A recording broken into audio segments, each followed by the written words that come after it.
Guys, I want to thank the sponsors of the podcast. I want to thank GoHunt.com, my friend Cody Nelson, the glassing guru, the optics authority. He's the optics manager at GoHunt.com. If you have any interest in buying optics or have any glassing questions, whether it be tripods, spotting scopes, rifle scopes, range finders, anything to do with glassing, give Cody a call, 702-847-8747. That's extension 2, or you can email him at optics@gohunt.com. You can also send him a text or call him on his cell phone at 602-399-3699. Guys, right now at GoHunt.com Insider, you can take advantage of the free trial. Go to GoHunt.com/JScott. You're going to be able to take advantage of a free trial of the Insider. GoHunt is always adding more value for their Insider members. They've now added real 3D maps as a part of Insider for no additional cost. What an incredible value.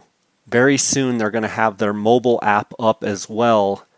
Go to GoHunt.com/JScott and sign up for a free trial. If you're already an Insider member, it's automatically part of your Insider membership. And you can just go to the Maps tab up at the top once you sign in as an Insider. I also want to thank Coues Ultralight Hunting. That's the gear that I wear on all of my hunts. To find out more, you can go to KUIU.com, KUIU.com. They're a direct-to-consumer company. They sell everything off of the KUIU.com website. I also do a lot of question and answer on my Instagram where I'm answering questions about guys wanting to know about gear about KUIU, so tune into my Instagram. I want to thank KUIU for their sponsorship. I also want to thank Phonescope.com. Use the JScott20 promo code. You're going to get a 10% discount on all orders. Again, thanks to all the sponsors of my podcast. And both guys were able to get really good rams, older rams, so that was very fun. But I'm really starting to switch gears and get excited about Coues deer. Yeah, for sure. I had a little bit of a editing glitch there. I hadn't pushed record yet. You guys are listening to Phil Cramer, Cramer Hunts on Instagram, and Phil and I actually were just on 2 bighorn sheep hunts. One hunt was a hunt up in 6A. Tim Haywood had a tag, and we were able to help him get a great ram, Rocky Mountain Bighorn. And then Phil had actually a friend in western Arizona, and we were able to go over there and watch him shoot a great ram as well. And Phil, we have a bunch of questions from an Instagram follower and podcast listener with a December tag coming up, and I believe it starts this Friday. And one of the things about these December tags, I think, over the other seasons is you actually get a pretty good chunk of time to hunt those deer.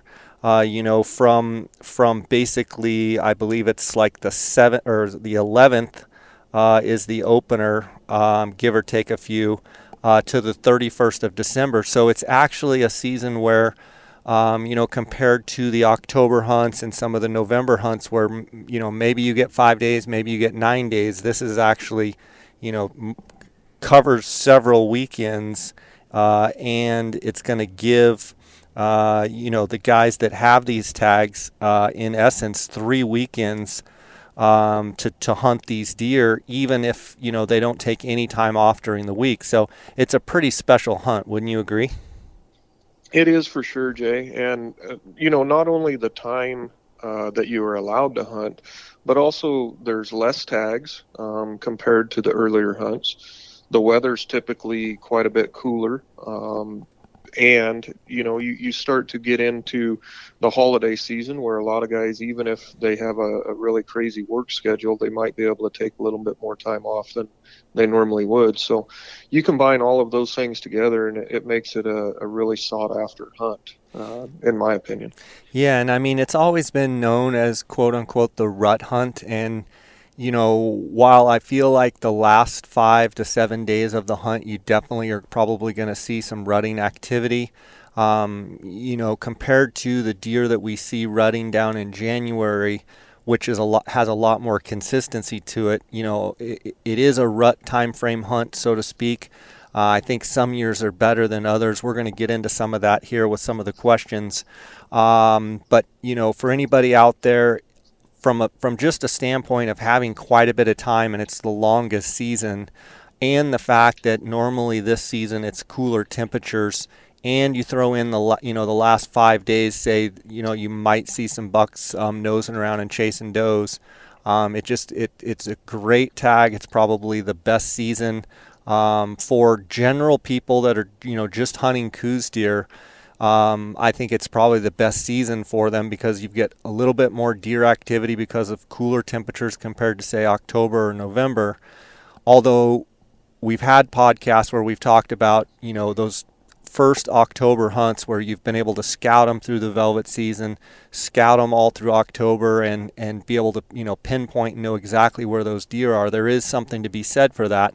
But it always seems like if you get, either a full moon and or hot temperatures, you get very, very little movement compared to, say, this hunt coming up where, you're going to get those colder mornings where it's in the high 20s, low 30s, and you're going to get some deer on their feet. So let's dive in, Phil, and try and cover as many of these questions as we can. Says, what week should we hunt? The first week with no moon or the last week with a full moon?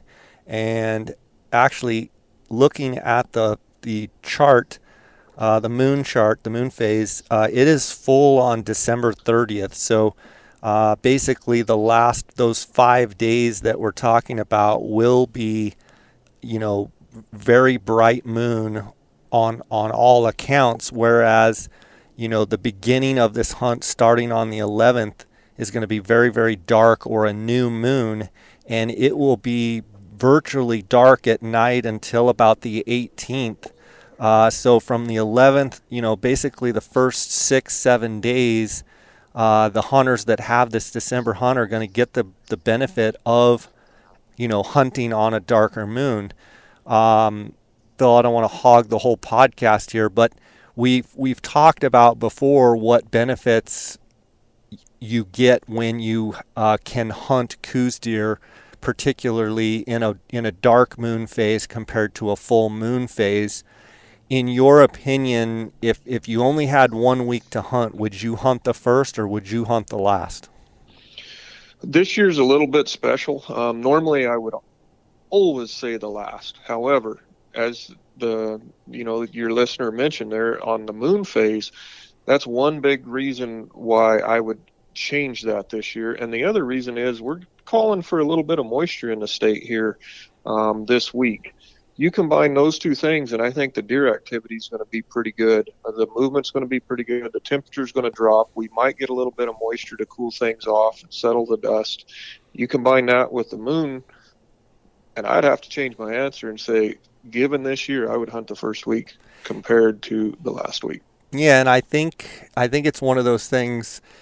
I'm sure there's guys out there that have been patterning a buck and kind of have a buck dialed in, and then as much as we all want moisture to come, and then they see moisture, coming potentially Wednesday, Thursday, and maybe even a little bit on Friday morning. You wonder how much moisture are we going to get, and we'll take every bit of it. But certainly anytime you change patterns, no matter what animals you're hunting, you always have to think that, is the buck that I'm after going to change and do something different? I would have to agree with you on the aspect of, if you only had one or the other, the one benefit about the early hunt is, we are getting some moisture. So maybe if you don't have bucks scouted out, I think it's going to get more deer on their feet. And then you throw in the fact that the moon is dark at night. What does that do? We've talked about that before. At primetime glassing, your sessions for the first couple hours in the morning and your last couple of hours in the evening, it seems like to me on dark moon nights, those deer, because of a defense mechanism, they want to stay bedded. They can't see as well as they can see in a full moon, and they just stay down more, which means they're on their feet more.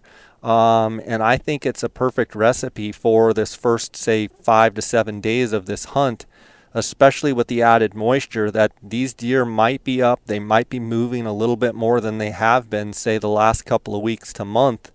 Um, and it brings another question. I don't know if it's in this list of questions, but are these bucks going to change their pattern? It's been so dry, Phil. I've got to think that these bucks, some of them have either moved a closer range to a water source, or they're traveling a further distance. So, one thing about water, coming and rain coming, you're going to get water in every pothole between there and that buck's, main source of water. So they're not going to have to travel for water. What are your thoughts about that? I think a lot of it depends on the amount of moisture that's put down. However, regardless of the amount of moisture that actually shows up, there's a change in the weather pattern coming. I mean, we're going to get it no matter where you're at in the state. And I think that alone is going to change the deer's behavior a little bit compared to what it has been. It's been so long since we've got measurable precipitation. I think it was like August 17th with what they were saying on the news. I mean, just crazy amount of time, and those deer have been doing everything they can just to basically survive it. And they're very hardy deer, and they will. But I think any change is going to change their pattern. So that being said, it depends somewhat on the amount of moisture that's put down. But I think just any moisture and the change in the weather is going to change their pattern, and their behavior of what they've been doing for the last couple months. Yeah, and so a question that I would like to cover, that kind of comes up when we're discussing that is, so what do you do if you're going into this weekend and let's say you don't have a specific buck pattern or targeted, you're just going into good country and you're going to try and glass them up and try and figure out what they're doing.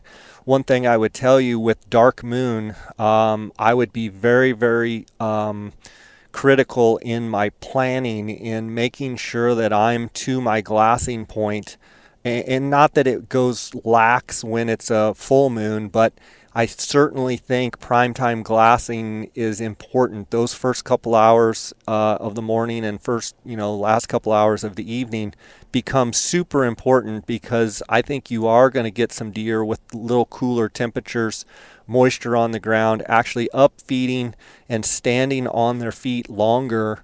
And so make sure you are in position as a hunter, walking with the headlamp, sitting at your glassing point, obviously with the headlamp off, and be ready and be in position, and try and take advantage of potentially what's going to happen. And what's going to happen, I think, is there's going to be deer on their feet. I think they're going to be on their feet right away, and I think you're going to be able to see deer that maybe a week ago you wouldn't see, because they're in their dry pattern of just barely moving, up feeding very, very short period of time, and then down bedded back down.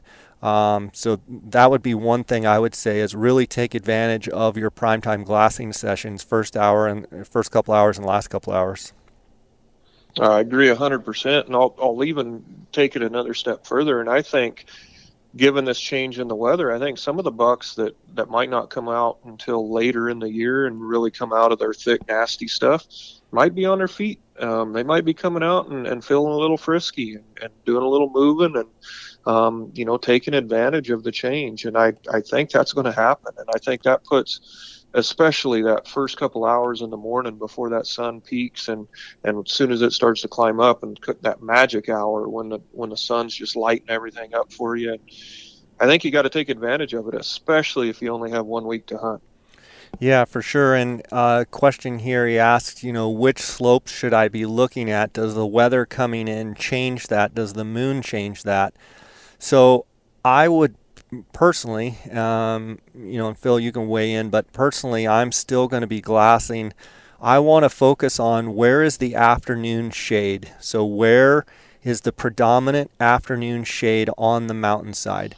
And I know that because of the pattern for the last couple of months, as hot and dry as it's been, they are very keen, and I say they, bucks and does, but especially bucks, are very keen on those areas that are predominantly shaded in the afternoon.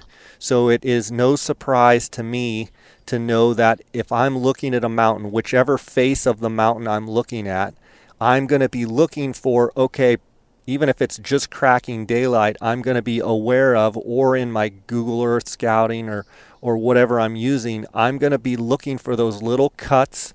I'm going to be looking for those thicker patches of trees where potentially they can go and get some afternoon shade to lay down.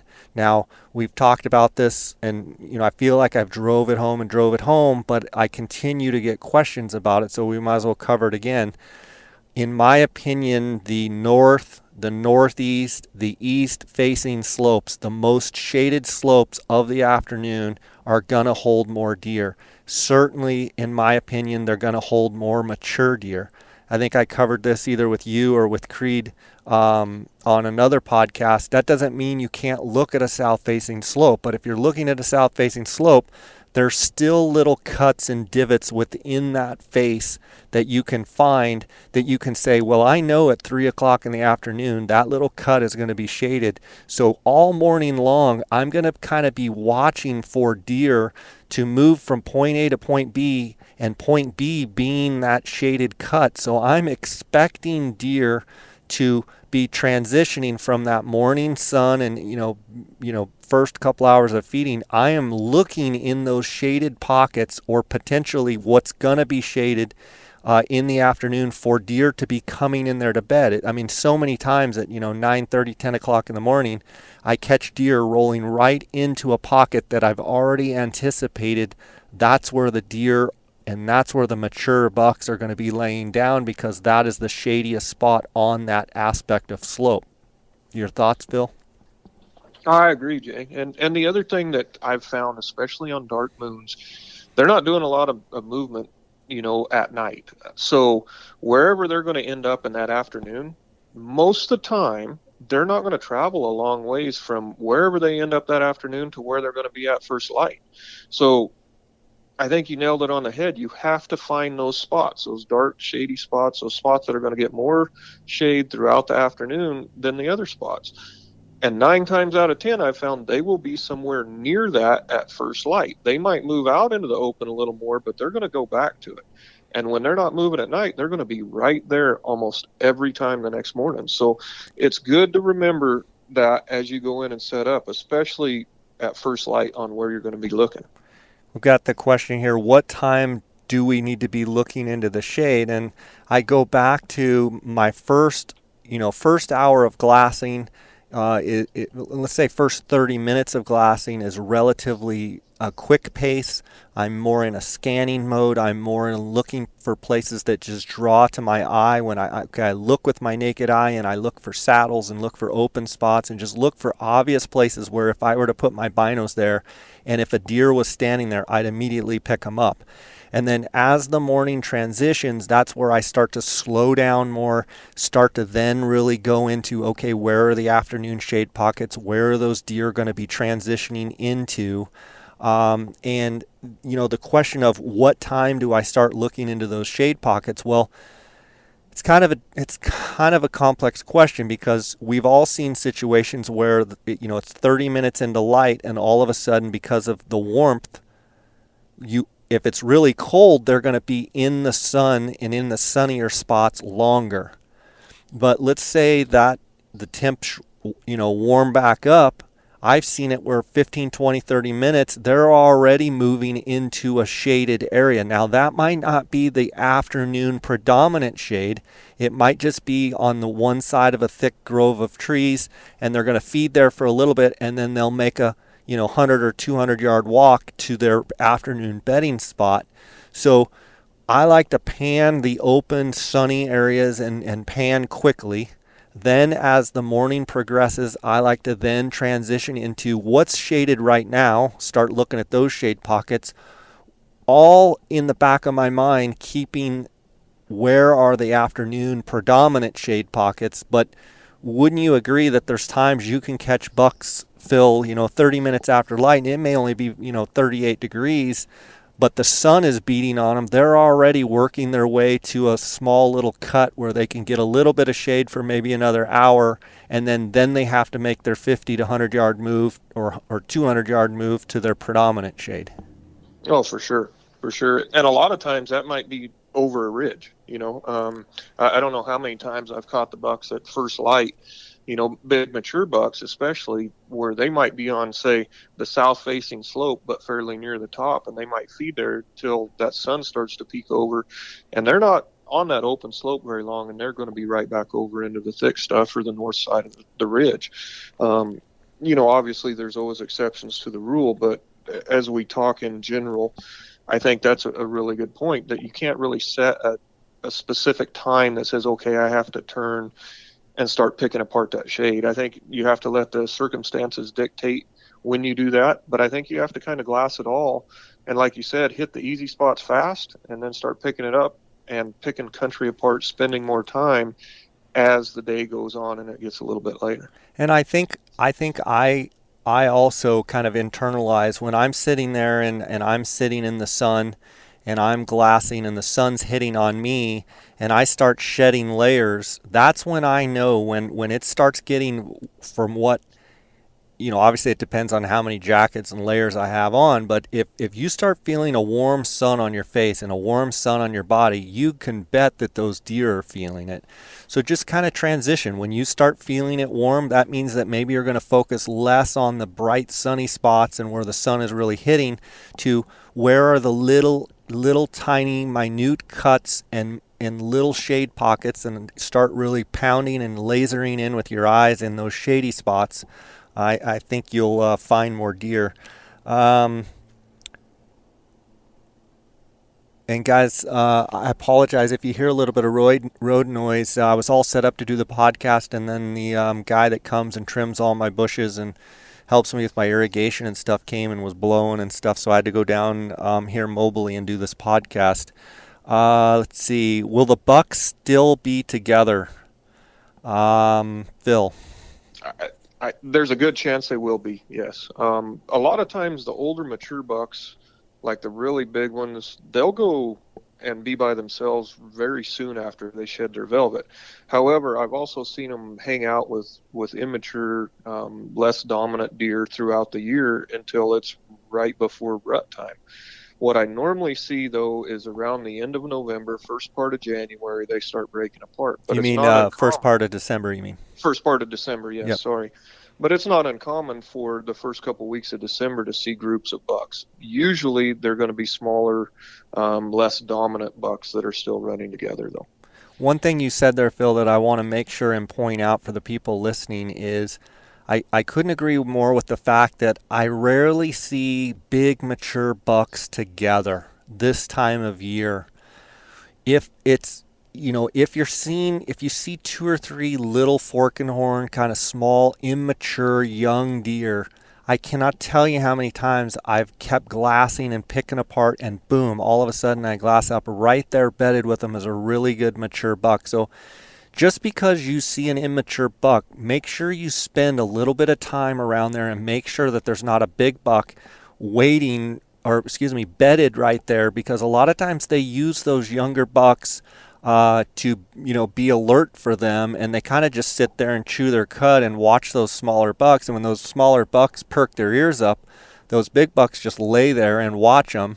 And a lot of times I've seen where people come walking up a ridge and the immature bucks take off bounding off, two or three of them, and that big buck just lays right there. I've seen it, and I've had it happen to myself where a lot of times you can walk 15 or 20 yards from a big mature buck. They feel, I think, instinctually, they feel like by laying and staying down, they feel more hidden and they feel safer by then just running out across an open hillside. And I think that's something when you're glassing, make sure if you see some small bucks that you've exhausted all around, laying down in those prime spots, it's so often that you'll find a big mature buck. Now, with that being said, curious of your thoughts, Phil. I just don't see mature deer you'll hear guys, oh, there were three giants laying next to each other. This time of year, I rarely see that. I've I don't know if I've ever seen it, Jay, to be honest with you. While you were talking, I was trying to think about it. I don't know if I've ever seen it. Now, on the flip side, I can tell you, with my time in Arizona, my time in Mexico, and even on trail cameras, it is very common to see a big mature buck with a smaller, I'd call it immature buck, or an adolescent type of buck. And I think you nailed it. I think they use those for their alert system, basically. And there's a little bit of something to be said that there's safety in numbers for them. I've also seen it in exactly what you said, where the big buck will just lay there, and I think they, in their mind, think they're hidden. I haven't been seen. There's no danger to me. I'm going to stay right here. If I jump up and run, who knows what'll happen. Those are all really, really good points. And I think a guy has to remember that. I think if all you're seeing is groups of smaller young bucks and there's just absolutely you're not able to pick up any of the big ones, I think it might be time to move and get a little bit rougher country or thicker country. And that changes, I think, as the year progresses and it gets closer to the rut as well. For sure. Question here: even if it's the start of the rut in the last week, is 9 to 4 still prime time? Well, no, I would argue that prime time for coues is always the first couple of hours in the morning and the last couple of hours in the morning. If you look at the moon, it's going to be really full that last week, so that's where those deer are going to be on their feet a lot at night. That's where I do start getting that middle of the day, but more specifically, like more 11 to 2. So, I mean, if I were kind of trying to break up my day and let's just say that I, wanted to catch a 30-minute cat nap, I would probably glass the prime, starting at first light and expect it to kind of be slow in that last week because of the full moon, unless you've got a buck chasing does. And glass for a couple hours, and then maybe expect kind of a lull between that, say, 9:30 and 10:30 kind of time frame, and then really expect them to not move a ton between 9 and 1 or excuse me, 11 and 1 or 11 and 2, but certainly be glassing in those shade pockets for deer that have stood up. They're kind of going to feed for maybe 2 or 3 or 4 minutes and then lay back down and reposition for the afternoon. I think that's you got to watch those moon phases. It seems like on dark moon, they're moving between, the first couple hours and the last couple hours and not a lot during the day. And then during a full moon time, it seems like they're not quite as active at first light. Then they've got a little bit of activity, then they lay, then between that 11 and 1, 11 and 2, I've seen a lot of deer on their feet, especially in the shade pockets. And then it seems like those last couple of hours of the evening in a full moon time frame can be a little disappointing and lackluster. Phil? I agree for almost all of that. The one thing I will say, if you're hunting near water or sitting water, I've had more activity, even in Arizona, from that 10 to 2 time frame. That seems to be like a really good time for them to come get a drink. And I think that's just because the winds have stabilized. In other words, the thermals have everything stabilized. The wind's blowing a predominant direction, and they feel safer at that point to go ahead and go in because they know instinctively when they go to water, they're the most vulnerable to predators. So I think that's one thing to keep in mind. But what you said about with a full moon, that first hour and the last hour of each day, I don't know how many times I've seen deer just stay bedded down or never even get up. And then once the sun gets up a little bit, it's almost like they know they need to move and find a different spot to bed. And they'll go do that, maybe feed a little bit. So you'll have a little bit of activity, an hour or so after the sun comes up. They typically will bed, and you might not have anything going on until around that 11 to noon, somewhere in there. And I won't say 9 times out of 10, but a lot of the times, then they'll get up and reposition and find a little bit better shade or stretch their legs, grab another little bite to eat, and then lay back down. So as the moon phases change. I think the times of activity change, and the times that you really should be focusing on change. If it's a full moon, a lot of times, I just won't put a lot of effort into that first hour of light and the last hour of light. I'll put more effort into the early morning, mid morning stuff, and then also the I'd say early afternoon stuff than I would any other time during the day. Question here: does the temperature matter when we should expect to see deer? I would say one thing to think about with Coues deer, and I see it in January a lot, is when the temperatures get really cold overnight. So if over the next 3 weeks, so during this December hunt, if for whatever reason we get a cold snap that comes in, I think that's a great thing for any Coues deer hunter to just be like, yes, we've got a good cold snap. The temperatures are gonna cool off, because what that is gonna mean is you're gonna have more movement. I've seen it so much where you get cold snaps come in and they have more daylight, more moving during the day. The one thing you have to keep in mind, and I've seen it so many times where you think, man, it's in the low 20s and there's frost on the quad seat, the water bottles outside the camp are half frozen or frozen.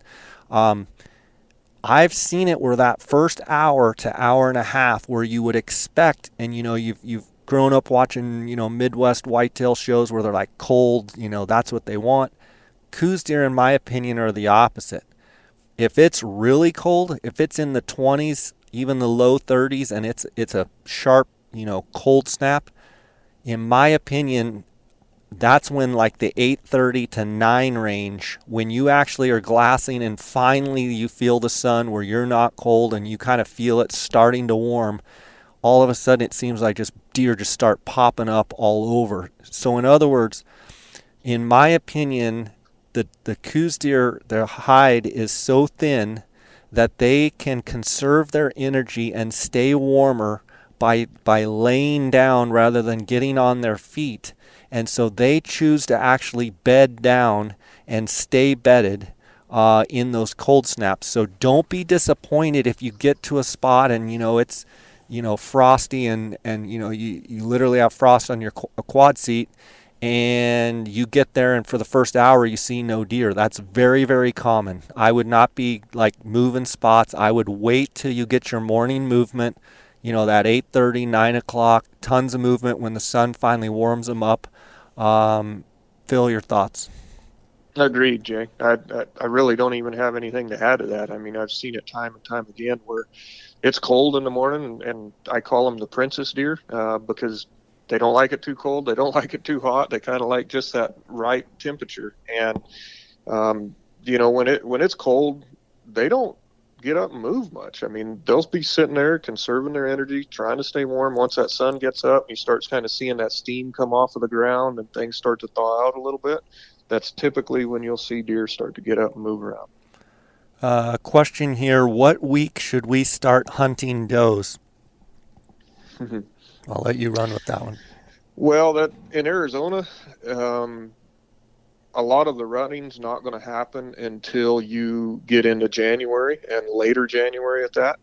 That being said, if you're finding a bunch of does, it's always good to keep an eye on them and check them once every couple days. What you'll normally see is a group of smaller bucks or a couple smaller bucks start to come in and move the does around and harass them. You can tell the does want nothing to do with them, so it's just not time yet. But once you see that, then it becomes more important to keep a closer eye on them and check them a little more frequently. That means it's starting to get a little close, and you never know when one of those does might come in and a big buck slip in and try and get his breeding done. So, in Arizona, I don't put a lot of faith into it, but I do keep an eye on them. And like I said, once I start to see the little bucks start harassing, then I start checking them a little more frequently. Yeah, and something to add to that, every year this first weekend, I get reports, people send me messages on Instagram, they're rutting, the deer are rutting. Well, what you're seeing, in my opinion, and I'll probably get a few messages, I saw a big buck rutting, you don't know what you're talking about, but what you are seeing are the young deer, the young bucks, it's the only time the early season and the postseason of rut that they actually get to act like the man, and they actually get to exhibit some of those body behaviors and kind of go through the rhythms of what they've seen the mature bucks do. And so you'll get those, 60 and 70 and 80 and even 90-inch bucks chasing and kind of nosing with those. And, I'll get every first weekend of this December hunt, I'll get a message. I had a buck with his nose to the ground running does. And I'm like, tell me about him. Oh, he was, a 3x3. Well, yeah, it's very common to have immature bucks, 60s, 70s, 80s, 90s bucks kind of trying to act and portray those rutting behaviors. I've yet to have anyone say, yeah, I saw a doe stand, I saw a buck come, and I saw a buck mount. And that's not to be expected for at least another couple of weeks. Now, one thing, I'm kind of jumping around here, but the guys that have the tags in the further north, so some of the 6As and the 23s and 6Bs and 8 Unit 8, some of that stuff where you've got tags in higher elevations, and even like the upper parts of 27 where you're higher in elevation or higher in geography, if you will, it's common that the further south you go, the longer, the later the rut is. So some of you 6A guys that are in central Arizona, about as far north as Coues deer will get, I am not telling you that you're likely to see more rutting activity than someone that has a 36C tag that's down on the border, or someone that has a 34A tag. So keep that in mind. Everything we're saying, the further north you go, the sooner the rut will be. The further south you go, the later the rut will be. And Phil, we even see this when we extend that range down into Mexico. Some of my ranches along the Arizona border and some of what I would call the mountain ranches, I'm texting you saying I'm seeing all kinds of rutting, and then your ranches that are further down, more south than my ranches, a lot of times your rutting is a good couple weeks sometimes behind mine. For sure. Yeah, agreed. Okay. How much should we move? I think that just totally depends on either A, how much you've scouted, and if are you looking for a target buck. If you're looking for a target buck, you don't move. You stay camped on him. That buck is going to be there over the next 2 weeks. He's never moved. You just have to find him on his feet.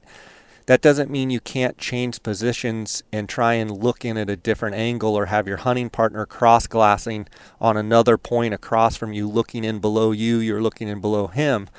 But if you're not seeing activity and you're not finding bucks, I mean, I'm going to move. It's a hard question to answer, but I'm going to let what I'm seeing dictate whether I move or not. If I'm in really, really good country and I've got really good vantage and I can see lots of good country, I'm going to really work it over. I'm going to, give it, maybe hours. I'm going to give it maybe days. I'm going to maybe give it weeks. It depends on, what I know, what kind of sign I've seen at the water holes, what kind of track I'm seeing.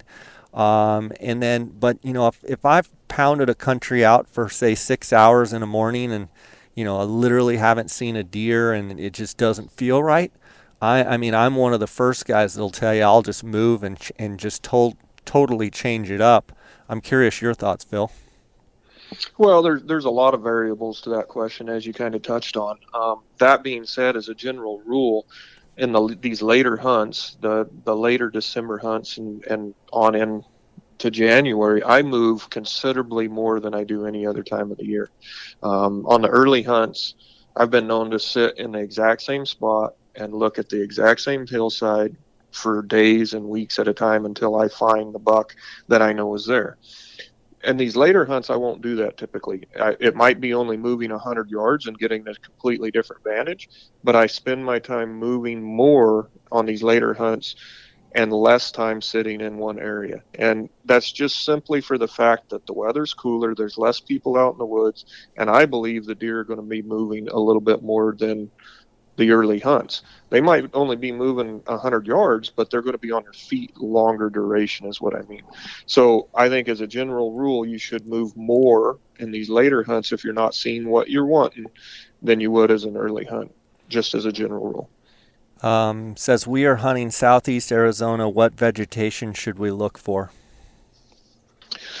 Um, that's basically the same thing you would look for in the early hunts. The hunt hasn't necessarily changed that much. I might change a little bit from, an acorn type um, looking area to more of, say, like a leafy, whether it be mountain mahogany, buckbrush, even into ocotillo country. Um, I think you need to concentrate more on the area that you're finding cover than you are per se finding feed. And I think they will go out and get the feed more readily than they will go leave cover. So I think it depends on the cover that your type of, or the country that your type of country, excuse me, that you're hunting, and you need to concentrate on cover.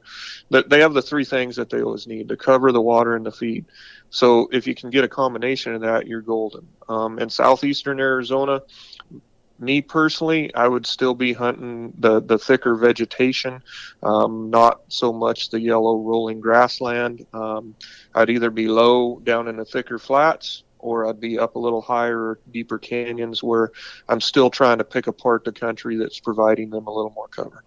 Yeah, and I think Phil, I've done several podcasts with Dwayne Adams, and he kind of hits on don't hunt the middle country because everybody hunts the middle country. Everybody hunts the pretty rolling yellow grass, mesquite, oak looking beautiful middle country. And, he talks about being just like that, talks about being, in the desert or up a little bit higher in the thicker country. And, he's had years and years, 40 some years of success, you know, of doing what he's doing. So keep that in mind. I mean, certainly I think I'm always trying to find those spots where you don't have people all around you. I'd rather find, one big buck than 10, medium bucks. I'd rather look at one big and find one big giant mature deer than find, I don't need to see deer to be successful. I'm looking for a big deer, and a lot of times those places are hard to get to, and a lot of times those places are not easy to hunt, and so that kind of might help you in what you're trying to decide to hunt. If we're seeing does, should we stay put or move to bigger, deeper, darker canyons? I think that goes within the 3 week period of the hunt. Obviously, like Phil says, as the hunt rolls on and you do get closer to the end of the month, pay a lot more attention to those does. And quite honestly, I'm always paying attention to where the does are, because Phil made a great point that you always want to come back and just check that doe group because they don't move very much. You can always come back and check, and as the hunt progresses, you can come back and you're like, I know there's 6 or 8 does on that hillside, and it's the 27th of December, and you sit down to glass and you're like, boom, there's a big buck right there with those does. So, but normally, without the rut going, those bucks are going to be in different spots than the does.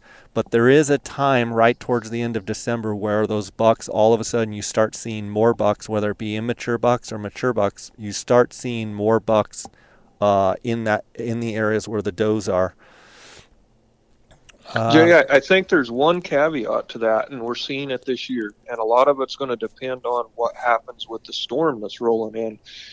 Water is so scarce this year. I've noticed that the bucks and the does are basically habitating in the same spot. They're Because they not have to, moving per right? se. Yeah, exactly. They're basically all piled up within a mile of the water source.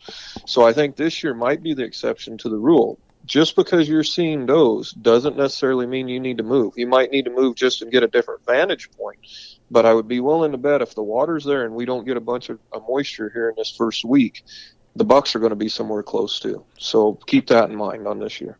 Yeah, and he asked a question here about how much moisture is going to spread these deer out. Well, in my opinion, it's initially not going to do anything to the deer. What will happen is, because if let's say we get a half an inch of rain to an inch of rain, in my opinion, that's going to puddle water up in the bottom of the creek bottoms and in the bottom of the draws, and it's going to allow those deer to not have to go to that water source where they've been traveling for the last several months since the last rain.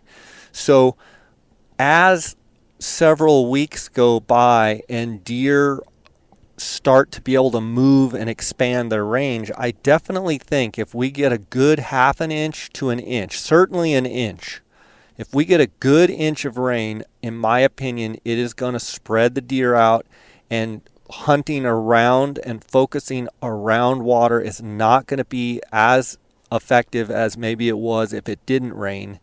And that's going to be good for the deer. It might be a little tougher for the hunters because it might spread them out, but I think we need it. We need at least a half an inch of rain for that to even happen. Your thoughts, Phil? Well, Jay, I've been watching the weather really close down where our ranches are in Mexico. But I will say I'm not just watching the percentage of the chance of moisture. How What I'm quick it's watching coming. for is how quick it's coming. Right. Exactly. If it comes an inch over the span of 3 days, I'm not that worried about it. If it comes an inch in the span of 3 hours, I'm extremely worried about it. Because it's going to Because the puddle heart, water, right? exactly. Right. So what I always tell people is try and pay attention on your way in. If you're driving and you're noticing there's little puddles in the ruts of the road, or the rocks are starting to catch water, that's when the deer, and I'm talking about this first initial couple of storms that we might get, that's when the deer quit going to the water or going as much. Some deer always do it out of habit. Other deer do it just to basically get with other deer, but they don't have to rely on that water source. So the first couple storms you get, it doesn't necessarily mean the deer are going to move or expand their range. That typically happens after a couple weeks of moisture that they can count on. But what it does do, and you nailed it, is it does not force them to go to the one and only water source, because now all they have to do is go and bend their head over and get a drink out of the top of that rock. So that's something to keep in mind. It's something we need very much, but it's also something like on my ranch down in Mexico that I don't want right now. Like I don't mind knocking down the dust, but I do not want puddling rains to come. The country needs it, but us as hunters that are counting on water sources don't necessarily need it. If you have an Arizona tag and we get a couple storms, I don't think it's that big a deal. I think it's actually going to help the deer movement, and I think the deer aren't going to change their behavior that much as far as going to water. You nailed it. If it starts to puddle, they're not going to have to go to the water, and that's when you need to start looking more without relying on that water source. Yep. Question: does your opinion on the 15 power Swarovski binoculars change when they are moving more? No. You could switch to a 10 or 12, but I would tell you that you're probably not going to see enough movement in December to have to switch to a 10 or 12 to kind of keep your eye on things. I'm still in the peak of the rut in January, which is when we try and target our guided hunts. I still 15 power is what I lean on the most. Certainly if you get into some tight country where you're glassing stuff at 4 to 800 yards away, not bad to have your 10s or 12 that you have on your chest binocular also have where you can adapt them and put them up on a tripod and bang around a little bit looking close in your 10 powers, your 12 powers. But overall, I think Coues deer glassing, the 15s are very, very hard to beat. And, I think that that's kind of my standby. That doesn't mean it's for everybody. But, that's what I'm going to go with. I know Dar is adamant about the 15 powers for Coues. So that's what I'm going to say. I'm not going to, if they start rutting, I'm not going to say, I'm going to only take my 10s today because the deer are really rutting. That's just not something I'm going to use my 15s most of the time. Yeah, for sure. I don't think movement can dictate the power of binocular you need to use. I think the distance, and I think sometimes the types of vegetation. If you just need a little bit bigger field of view, but that's only if you're real close. I don't think I would ever switch to my 10s on the tripod unless I'm just a couple hundred yards across a canyon looking. Definitely not movement based. Yep. Here's the last question: when would you start using your twins, time of day wise? So he's talking about the twins, talking about the twin Swarovski spotters. So I use the 25 by 50 eyepieces with the 65 millimeter objective. And a lot of times I use that when I've got a particular knob where I'm up and can look a long ways and have, maybe not a series of ridges that are, 800 to say 1500 yards away, maybe where I'm up on a cone knob and I need to be able to look at, let's say a mile and further.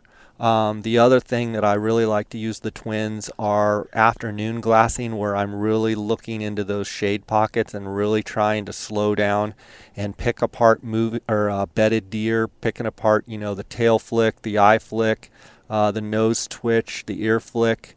Maybe the head of the antler just shaking their head a little bit, or maybe just the tines sticking out. The real detailed glassing, that's when, to me, the twins shine, looking and in very detailed, fine glassing. But I also would say, that's a specialty glass, and I think you can do almost just as much damage with the 15 powers and a good tripod and a good setup. Now, again, just to reiterate, if you're new listening to this podcast, in the morning glassing Coues deer, I'm going to try and utilize the sun at my back. I'm going to try and utilize the sun shining on the hills, and I'm going to be glassing fast and quick and trying to just spot deer, panning back left and right, but then moving and panning left and right on different ridges. And then as the day moves forward and you start getting those shade pockets, that's when I'm going to slow down. I'm going to really start focusing and really slow down and be looking behind every bush and every rock and every tree, and trying to make any sort of the white belly of a deer or the inside of the leg, how they're white, and just try and slow down and do some real detailed glassing. Phil, just curious if you have anything or any last minute advice for people out there with these great, December tags coming up here over the next 3 weeks.